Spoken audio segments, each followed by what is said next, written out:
প্রিয় দর্শক, প্রীতি এবং শুভেচ্ছা নিন। সাজ্জাদ কাদির আমি এই মুহূর্তে আপনাদের সামনে কথা বলতে এসেছি। 5 অগাস্টের পর ঘুষ দুর্নীতি আরও বেড়ে গেছে এই প্রসঙ্গটি নিয়ে। আমরা জানি যে 5 আগস্ট পরবর্তী সময়ে দেশে সামাজিক ন্যায় বিচার, সামাজিক অস্থিরতা এগুলো তৈরি হয়েছে। আইন শৃঙ্খলার অবনতি, মারাত্মকভাবে অবনতি হয়েছে, এগুলো বলার অপেক্ষা রাখে না। এর আগে আমরা একাধিক আলাপে এগুলো আলোকপাত করেছি। কিন্তু সরকারি অফিসগুলোর কি অবস্থা সেটিও ভয়াবহ। কেন ভয়াবহ?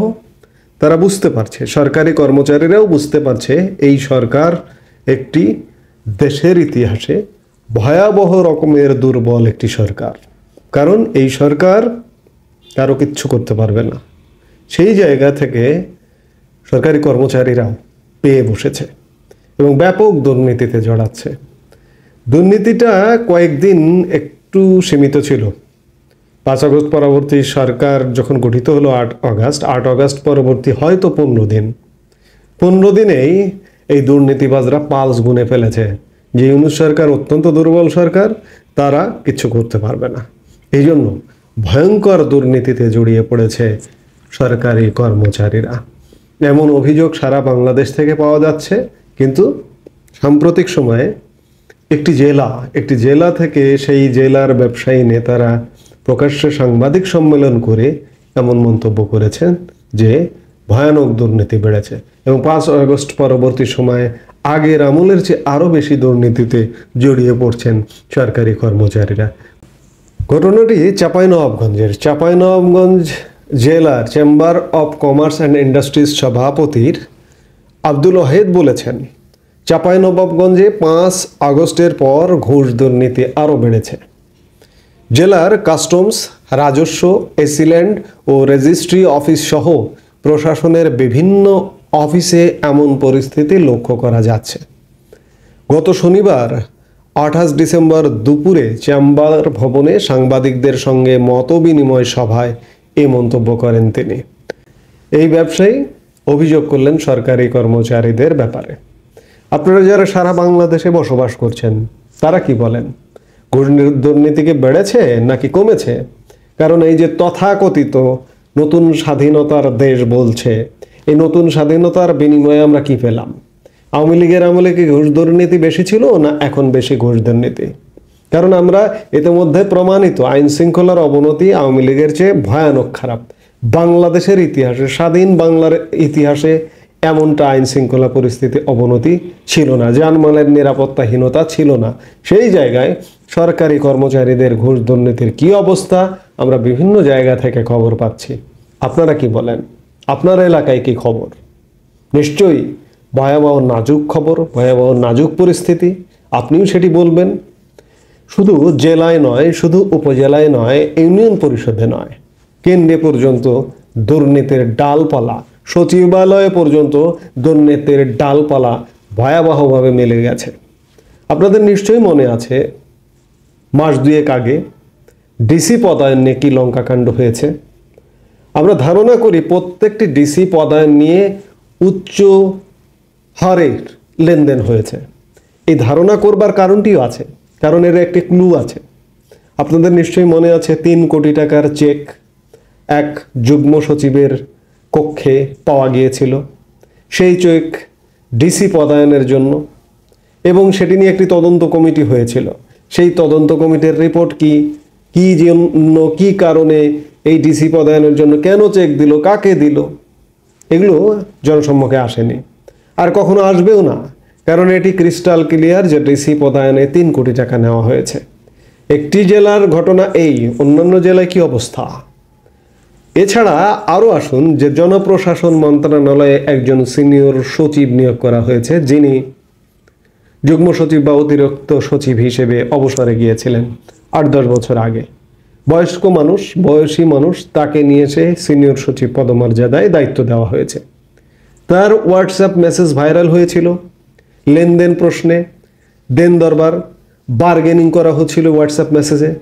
সেই হোয়াটসঅ্যাপ মেসেজের ভাইরাল হওয়ার পরে এই বয়স্ক অবুঝ সচিব বলেছিলেন যে আমি স্যামসাং ফোন ব্যবহার করি, যে মেসেজটি ভাইরাল হয়েছিল সেটি আইফোনের। অর্থাৎ তিনিও কি লেনদেনের সাথে জড়িত, দুর্নীতির সাথে জড়িত, কিংবা তিনি এই জায়গায় আসলেন কিভাবে? অবসরে গেছেন 8-10 বছর যুগ্ম সচিব বা অতিরিক্ত সচিব হিসেবে, কিন্তু তিনি এক ধাপে সিনিয়র সচিব হয়ে গেলেন কোনো লেনদেন ছাড়া। লেনদেন ছাড়া হলে ভালো, কিন্তু তিনি এই যে তার যে হোয়াটসঅ্যাপ মেসেজ ভাইরাল হলো, লেনদেন ছাড়া একজন মানুষ হলে তো এমনটা হওয়ার কথা নয়। তিনি লেনদেন করে এসছেন, এই জায়গায় এসে, এই জায়গায় তো পদায়নের একটা গুরুত্বপূর্ণ জায়গা। পদায়ন করে কি উচ্চ মূল্যের আয় করবার জন্য তিনি লেনদেনের মাধ্যমে এই জায়গায় এলেন? এমন প্রশ্ন কিন্তু অবান্তর নয়, এমন প্রশ্নও এসে যায়। এছাড়া আপনারা তো নিশ্চয়ই ছাত্র সমন্বয়কদের দুর্নীতির গন্ধ পাচ্ছেন, হয়তো ফ্লেভার পাচ্ছেন। এই যে সচিবালয়কে তারা নাইট ক্লাব বানিয়ে ফেলেছে। ছাত্র সমন্বয়করা, তাদের 2 জন উপদেষ্টা আছে সচিবালয়ে, সেখানে গিয়ে বৈঠক করে মধ্যরাত পর্যন্ত। বৈঠকের এজেন্ডা কি? নিয়োগ, বদলি, পদোন্নতি, পদায়ন, এবং পদায়ন, নিয়োগ, বদলির বিনিময়ে কি উচ্চ মূল্যের লেনদেন? হয়তোবা। আবার শোনা যায় কারো কারো কোনো উপদেষ্টার পিতা এই তদবিরের জন্য আলাদা অফিস নিয়েছেন মিরপুরে, এখানে সেখানে। অর্থাৎ আমরা অভাগা জাতি, আমাদের কপালে শান্তি নেই। বাংলাদেশের মানুষ আমরা। আগের সরকার ছিল একরকম, সেই সরকারের আগে দুর্নীতি, সেই সরকারের সময়ও দুর্নীতি হয়েছে।